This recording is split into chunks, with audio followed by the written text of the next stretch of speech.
If you suffer from anxiety, don't consume any kind of caffeine. The reason why caffeine is the most dangerous drug in the whole world is because of social acceptance. If you suffer from ADHD, if you have anxiety issues, if you have a psoriasis, which is a skin condition, you should not drink or consume any caffeine in any form. Do you want to increase the happiness index of your own life?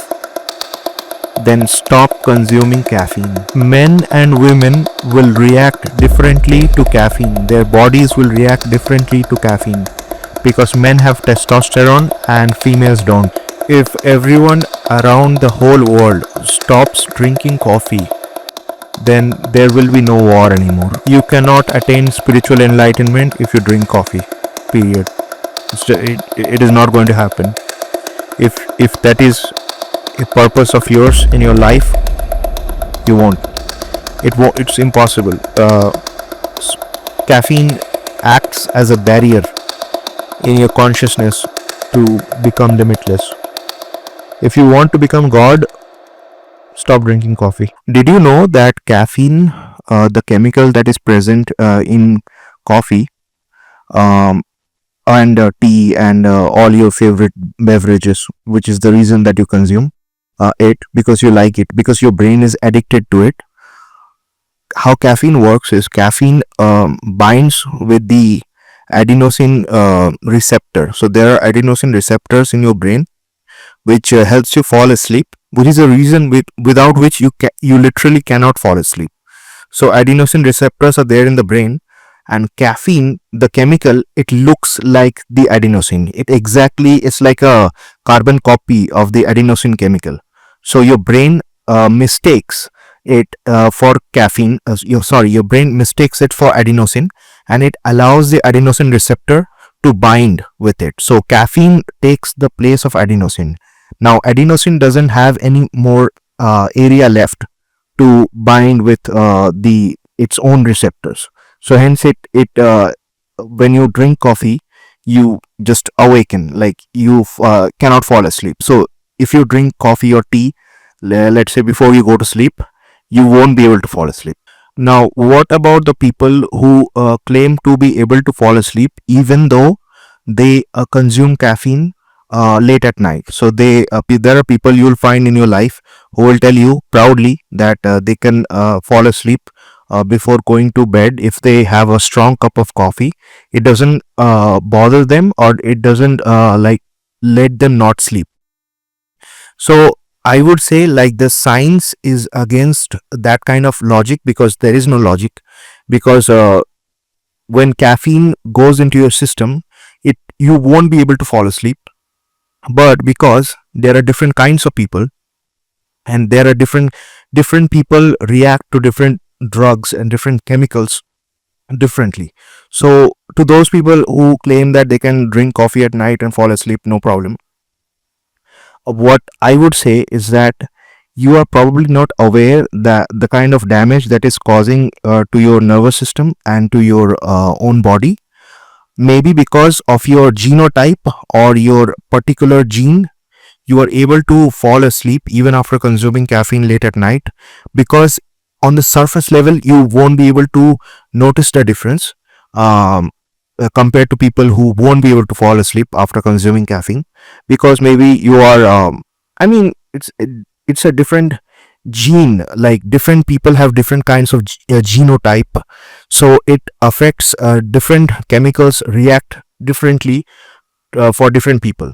But regardless of that, you might fall asleep, but the quality of your sleep would be not good. So like, try it sometimes. To those people who drink tea or coffee late at night, maybe after dinner, there are people who drink coffee after dinner and they fall asleep, and it doesn't seem to cause any kind of harm for them. I would request you to take it as a challenge. Like, do it as an experiment on yourself. Stop drinking coffee or tea after dinner, because actually you don't need to. See, what is the purpose of coffee or tea? The purpose of coffee or tea is to wake you up. So when you wake up in the morning and you need that burst of energy, right? Because you have to go to work, right? So it makes sense to drink coffee or tea at breakfast. Or I can even understand like in the evening with your snacks, you're having a tea or coffee. It makes sense. But you literally don't need to drink tea or coffee after dinner. There's no point. There's no purpose because the after dinner you're supposed to fall asleep. The point of dinner is that it's the last meal of the day, and after that you just go to sleep. So take it as a challenge on yourself and take it as an experiment that you would do to compare the difference and see like what changes. Maybe you will like it or maybe you won't like it, but do it as an experiment. Do it for maybe 10 days or 1 week, or if you want even a month, that's up to you. But do it as an experiment. I can guarantee you that you will feel the quality of your sleep will increase. And if you have been studying or keeping in track or keeping in touch with recent developments regarding sleep science, you will know that sleep is the number one most important thing in your life. So just Google it or YouTube it, search for videos on YouTube. You will find several videos on YouTube where experts will elaborately describe the importance of sleep in your life, and there are animated videos and there are like in videos with high quality infographics where you can see and understand how exactly sleep affects your brain chemistry. And there are like when you go to sleep, sleep is like a reset. So just watch those videos and you will understand what I'm saying. Sleep uh, is, you cannot replace sleep with anything, and the quality of your sleep will determine the quality of your waking consciousness. So when you're awake, uh, the quality of that awakeness. So you can skip sleeping for 2 days with drugs like coffee or like, so what soldiers do, like soldiers use in wartime, they use methamphetamine, the drug meth. The soldiers use that to keep themselves awake and energetic. So you can certainly use drugs to avoid sleep, but the quality of your awakeness will not be that good. So yeah, I mean, is there a point to be awake but your brain, so when, I'm sure you have observed this.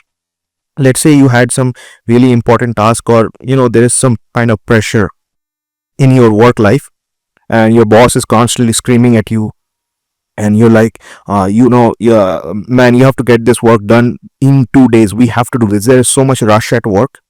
And what you do is, because you have no other option, you start drinking more coffee and you start smoking more cigarettes to keep yourself awake. But the thing is that you will know, like, your brain feels completely jammed. Like, you can literally feel like your brain is your brain feels like there's no flow state, because in our brain there are so many chemicals that's constantly flowing, right? So when you're high on caffeine, or when you're using a lot of cigarettes to keep yourself awake and active and energized, you will feel like there's no flow state in the brain because you haven't slept for 2 days. How will you feel any kind of flow state? The chemicals in your brain, the good chemicals, and even like basically your entire brain chemistry gets completely effed up. Basically, what happens. So I would suggest you to do it as an experiment. Try it for 10 days. Stop drinking coffee, and just I can pretty much guarantee you it will improve the quality of your sleep and hence the quality of your waking consciousness, because everything is connected. So yeah, that's how it works. Yeah, thank you. When you visit certain shops, the first thing that the employees do is they offer you a cup of coffee or tea. Do you know why they do that? The reason why they do that is very simple. They want you to buy something from their shop. When you drink coffee or tea, or when you consume any kind of beverage that contains caffeine, like Coca-Cola or chocolates even, what it does is it makes you an impulsive person. You stop thinking and you become kind of dependent on your kind of that lizard ancestral brain that you have, that helps you to have good sex, or enjoy delicious food. That kind of brain overpowers you because caffeine is a drug. So what these shop owners do is they serve you tea and coffee, which is so acceptable in our society, that it's a cultural, it has cultural acceptance, but it has its downsides. So when you consume tea or coffee, you become impulsive and you end up buying something from the store, because at that point, when you have had your cup of tea or coffee, you're not thinking, you're just reacting to stimuli around you in your environment. So they show you some kind of a attractive product, maybe a good smartphone, or especially they do that in India. I have seen shopkeepers do that when you go visit a when you visit a clothing shop, and you're purchasing some clothes for yourself. So and you're drinking your tea and thinking like, they're providing good customer service, but what they're doing is basically they're exploiting you in that way. Not exactly exploiting, but I mean, they're a business, they want to make money, so it's not their fault. But you should be aware that when you're drinking tea or coffee, you are indulging in an impulsive mindset. Adaptive you're adapting to an impulsive mindset, which will ultimately cause you to buy something, and then maybe later you might feel like, you know what, maybe I didn't need that product, and you bought it because you were impulsive, right? And you see the same thing in corporates. There are many companies, most companies have coffee machines, and most of them, I don't think all of them, but most of them have access for their employees, or like, it's very common to see coffee machines in corporate, in large corporates especially. You will find corporate coffee machines in every floor, and nobody is gonna like check like if how many times you're drinking, consuming coffee from that, because actually the owners of the company, they want you, if you're their employee, they want you to drink as much coffee as possible, because caffeine turns you into a robot kind of a person. It turns you into a machine which will constantly, like, it will increase your productivity. So they want you to drink more tea and coffee because it will help you push further. So but it does it the problem with caffeine and the argument with caffeine, I watch a lot of videos on YouTube where they talk about caffeine and the negative effects of caffeine. But the problem and the challenge with caffeine is that caffeine also has a lot of positive effects on your physical health. But what caffeine essentially destroys is your consciousness, is the quality of your consciousness. You become a dumber person when you're drinking caffeine, when you're consuming caffeine in any form. When you have caffeine flowing into your bloodstream, you actually become a dumber person than you actually are. So your intelligence level drops. So you become more reactive, and which increases the speed at which you do things. So let's say you complete a task within you normally complete a task in 15 minutes. If you drink coffee, you will probably complete that same task maybe in 5 minutes. It's certainly possible. You can or even 7 minutes. At least you can bring down your the speed, increase your speed to 2x from 1x when it comes to your productivity. And your boss and your organization will love that, because they want you to produce more at a shorter time span. But that is essentially the problem with caffeine. Is that and it also does wonders for your long term health. So when you drink coffee, it actually, there are scientific research which suggests that caffeine, when you consume caffeine, it actually increases your lifespan. And it recently, there were some scientific studies which showed that caffeine reduces the your chances of getting dementia and Alzheimer's, which is a good thing. I mean, that's great. But if you reduce the quality of your life, quality of your waking consciousness, you will reduce the quality of your life. So you will live a longer life, or you will also live a what do you call, a higher like longer life. Maybe you'll make more money or whatnot. but you'll be miserable. Like you will find all these people, and that includes me. Like I, you will find all these people in your life who are completely addicted to caffeine. They drink 4 or 5 cups of coffee, especially in Western countries. You find that's very common. Everybody drinks coffee in Western countries, and many of them, especially who are living in basically surviving in cities like New York or like big cities like London, they drink so much coffee. 4 or 5 cups of coffee is a very normal thing to do. In if you're living in New York, let's say, New Yorkers drink a lot of coffee. Any person living in a big city, they drink a lot of coffee or tea. Uh, but the thing is, like, it reduces the quality of your consciousness. Caffeine makes you an angry person. Just make an observation next time you see an incident of road rage. If you face an incident of road rage, make this observation, and make this observation in a general sense. You will see that people who are prone to rage, people who get extremely angry, people who suffer from anger issues, just ask them how many cups of coffee or tea they consume in a day. um, and the point is, it's not really about how many cups. The point is about whether they consume it or not.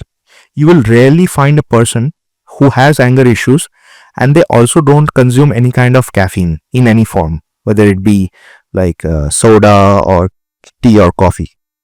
It's not possible, because caffeine, it makes you angry. Because see, what is anger? Anger is a burst of a lot of chemicals in your brain, which is like a neuron burst in your brain, a flow of neural connections.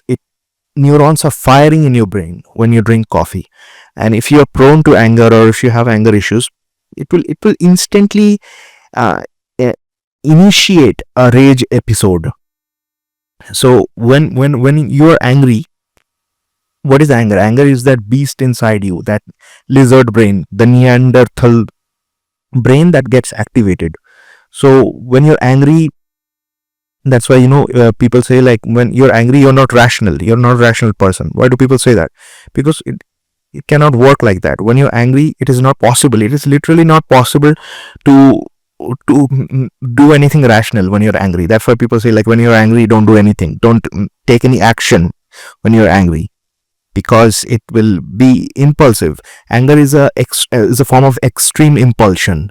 So caffeine users uh, are like it makes your anger worse. So, like, think about all the road rage and all the like war and stuff, right? Incidents of extreme rage and extreme anger. um just think about that. I would argue that all the road rages can be stopped if people stop drinking coffee or tea. Because if you meet a person who will tell you, like, they don't consume any kind of tea or coffee, you'll generally, now obviously there will be exceptions, but generally people who don't drink tea or coffee, they're kind of calm, even minded people, mild people, like even tempered, right? They are called even tempered people. So yeah, caffeine is a drug, and you should accept that it's a drug. Like, stop making caffeine a social celebratory drug. Like, when you go to your guest's house and you or like when you invite guests to your house and you serve them tea or coffee as if it's something to be celebrated. And we even, like, how, like, observe this, we give children caffeine in the form of candies and chocolates. Those things contain caffeine, and you're basically preparing your children to be ADHD, develop ADHD or some kind of neurotic symptoms, like some kind of neurotic disorders from an early age, by giving them their favorite chocolates, which is full of caffeine. So, like, people should be aware of their own actions, and I don't think there is a lot of awareness when it comes to caffeine, because caffeine um, has helped all these greedy people to build their empires by making a generation of people addicted to tea and coffee. There's an author on the internet who is a spokesperson on caffeine. He's a caffeine expert. um, he he even makes this claim that caffeine is the reason why the industrial revolution happened.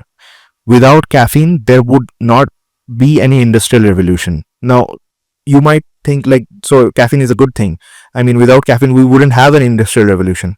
Yeah, you're right. And without caffeine, we wouldn't be. You wouldn't be watching this video on YouTube. You would be actually watching this video. Like there wouldn't be any video if there was no industrial revolution.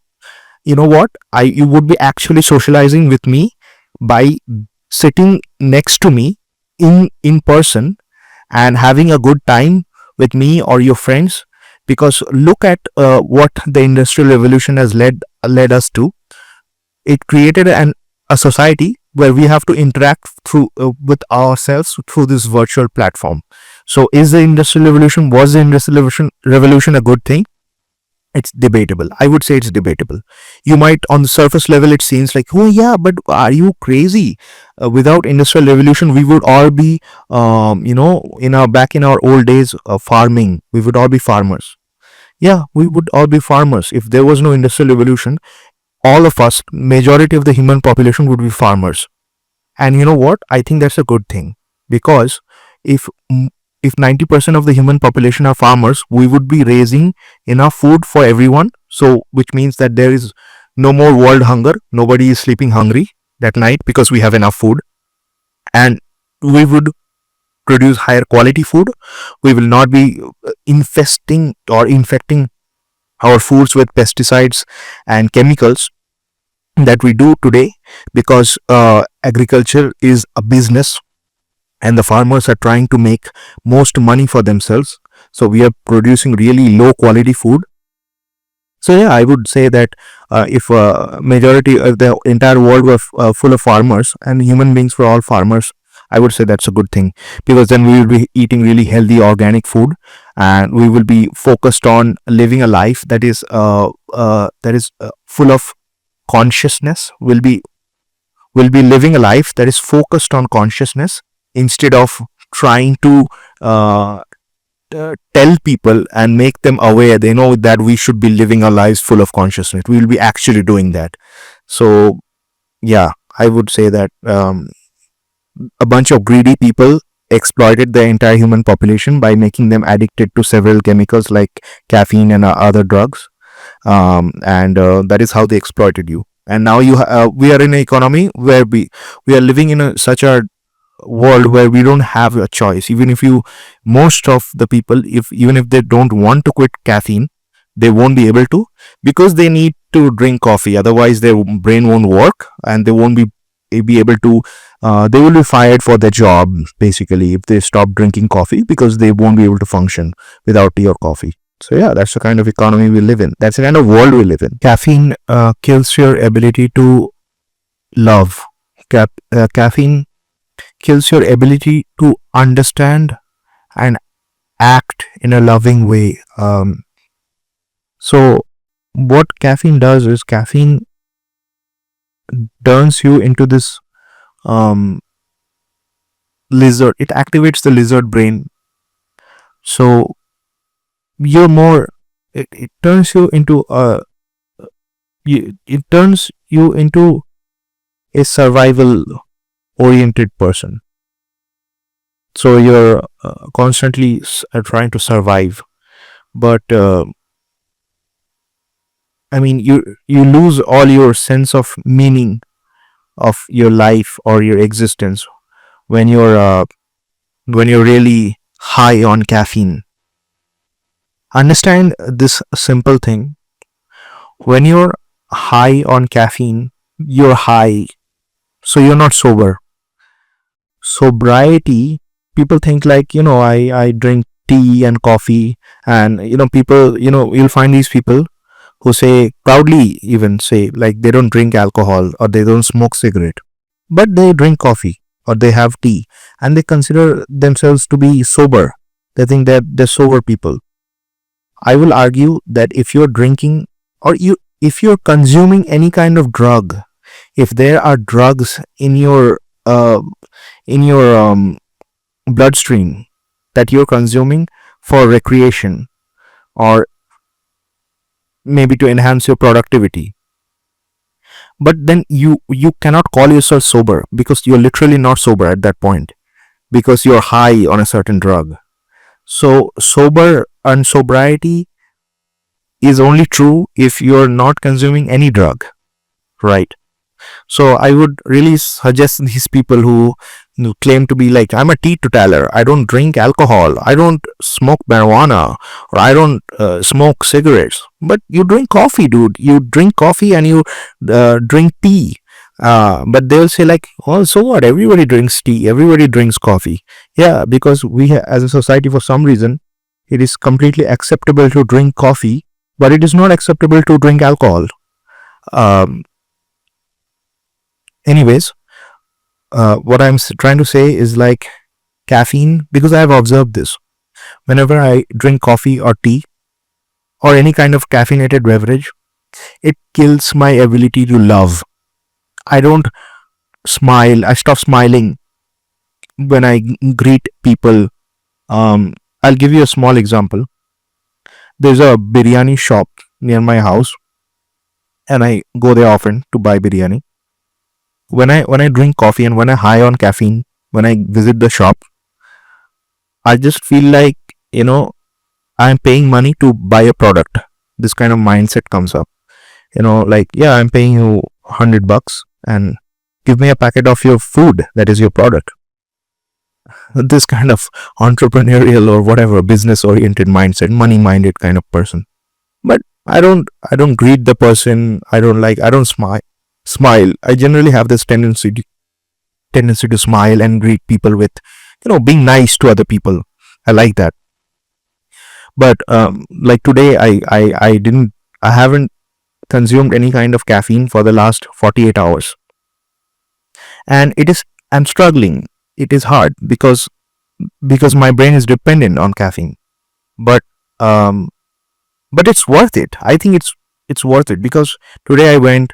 I smiled. I greeted the person. I asked him like, how is it going for him, and he said like, yeah, everything's fine. But it felt like I wanted to do it. I wanted to greet the guy, and I didn't feel like I'm giving him money and give me the product. It's like that kind of I'm not doing a business deal in the biryani shop. I felt like, yeah, I just went there and because I was hungry and I wanted to buy biryani for myself. That's it.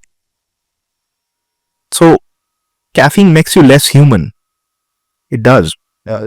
Observe it next time. It makes you less human. That's why, uh, you know,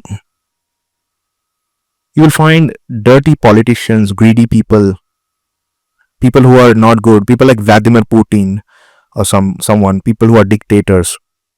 I bet you my life that they maybe I shouldn't bet my life for a dictator because I don't know, that sounds very horrifying. I might get killed. Anyways, bad joke, but I bet you that these dictators, they consume a lot of coffee and they smoke cigarettes, and because these kind of drugs that help you kill that love switch, it helps you to not love. So if you want to hate someone, if you want to cause a genocide, drink a lot of coffee. If you want to become Hitler, I I'll say drink a lot of coffee, consume a lot of caffeine. It will make you much easier to become a dictator like Hitler or Vladimir Putin or someone, or like Benjamin Netanyahu maybe. Um, so yeah. What are the exceptions? Now, there are exceptional cases and scenarios where you might have to resort to coffee or you might have to drink coffee or consume caffeine. These exceptions are exceptional scenarios are the places where you might say that it's okay to consume caffeine. These exceptional scenarios are when you have a headache. If you have a headache, just consume a little bit of black coffee or black tea maybe. It will help you with your headache because anyways, if you have a headache, you might go for a headache medication, and that headache medication contains caffeine because caffeine helps you with your headache. So If you have a severe headache, or if you have even a light headache, just maybe drink some tea, black tea, preferably black tea or black coffee. It will help you with your headache. If your profession is sports, if you are linked to sports, if you live a life where you have to engage in regular physical activities like running, or or you, maybe you go to the gym, maybe you go to the gym on a regular basis, you're a fitness junkie, then I would say that you probably, now it's obviously it depends on you, you know your life and your body better, but you probably might have to resort to some kind of caffeine consumption. You might have to drink black coffee or black tea.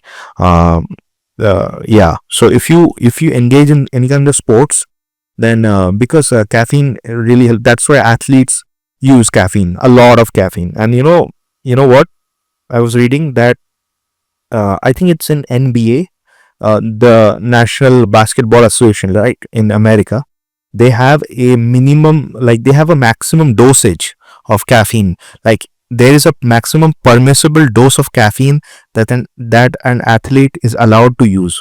I mean, they cannot go beyond that. If they are found to use more caffeine than that, then that's considered, they will be banned from the sports.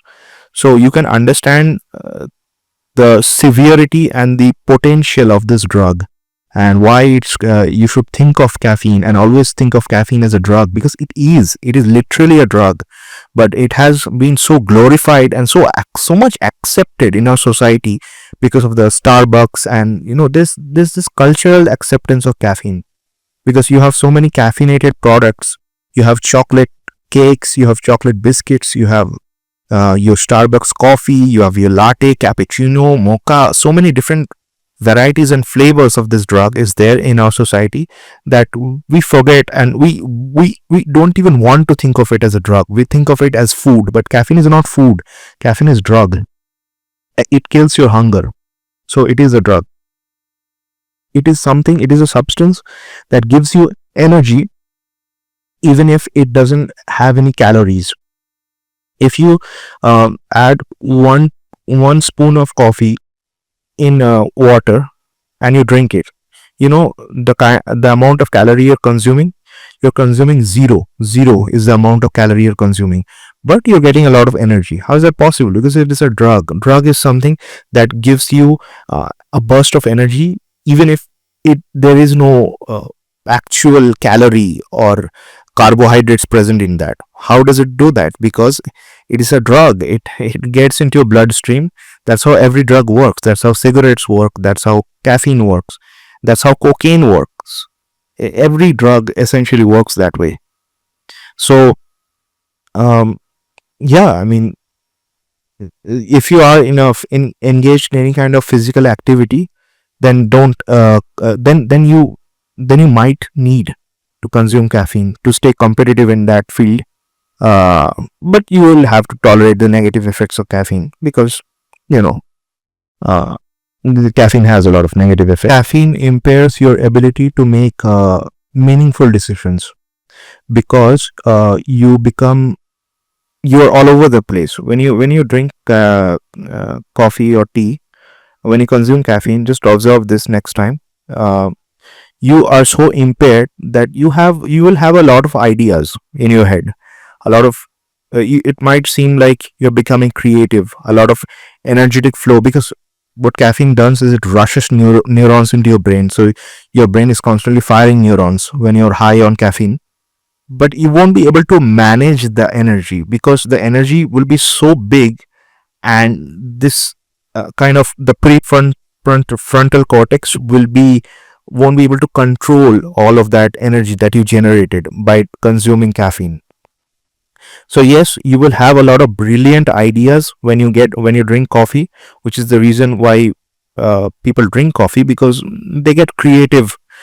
It seems like you get creative, but that's like the initial rush of coffee that you get. But as hours pass, and as like after observe yourself and your mental situation and your physical situation, after a few hours you crash, right? Because caffeine is a dirty drug, I would say. Like from my own experience, I will call it a very dirty drug, because it seems to help you, but it actually doesn't.